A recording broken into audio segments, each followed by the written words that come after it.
Hi, everyone. I'm Tracy Bates, and this is Lorna Hennington with the Bates Hennington Real Estate Group. Thanks for joining us. Today, we're going to talk about what the passage of Proposition 19 means for those of us living in California, and particularly those of us over 55 years of age. Ooh, I said those of us. Well, it's true. It is those of us. But don't tell you guys. By a slight win of 51% of the votes, Proposition 19 passed in the state of California. If you don't know, Proposition 19 approved a tax break for homeowners 55 and older, as well as victims of wildfire. We had a lot of those, so that's a great thing, on their next home purchase. If this sounds familiar and like something we already had on the books, it is, but with a few slight changes. Right. Prior to Proposition 19, 55 and older homeowners could take their property tax cost basis and move it to another home purchase. That's the part of the proposition that's the same. Mhm. What's different now is that they could only do it, or what's different is that they could only do it one time, and the home had to be of equal or lesser value, and they could only do it within the same county or within Los Angeles and 9 other designated counties. If they moved to a home that was more expensive or outside of the county, they would have to pay the full amount of property taxes assessed on the new home. Mm. That could be a significant amount if you look at when their home was purchased originally and compare that value to the cost of a home today. But with the passage of Proposition 19, these homeowners aren't restricted with where they can move, and they can move anywhere in the state.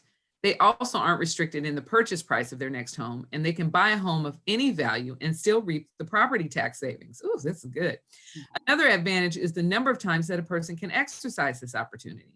Instead of only being able to do this once in their lifetime, they can now do it up to 3 times. The other addition to Proposition 19, the other thing that Proposition 19 added was to allow this same benefit to people whose homes have been destroyed by the wildfires and other natural disasters, as well as people with disabilities. Yeah.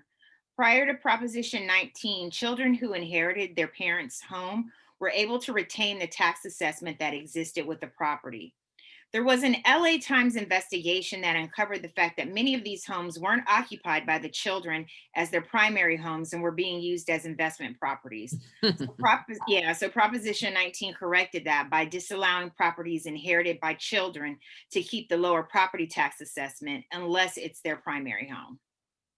Yeah, that makes sense. Proposition 19 is great news for those who are 55 and older who had the question of where will I go with a concern about increased property taxes. Now you can go anywhere you want within the state and not have a concern about having a large property tax bill that for many on a fixed income would be something that they couldn't shoulder. Just a side note, guys, the holidays are coming, first one being Thanksgiving.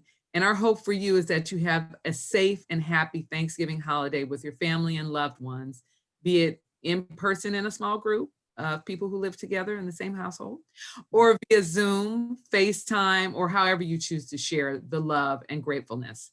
Tracy and I are grateful for our faith, health, family, friends, clients, business, you guys, and the coming vaccines.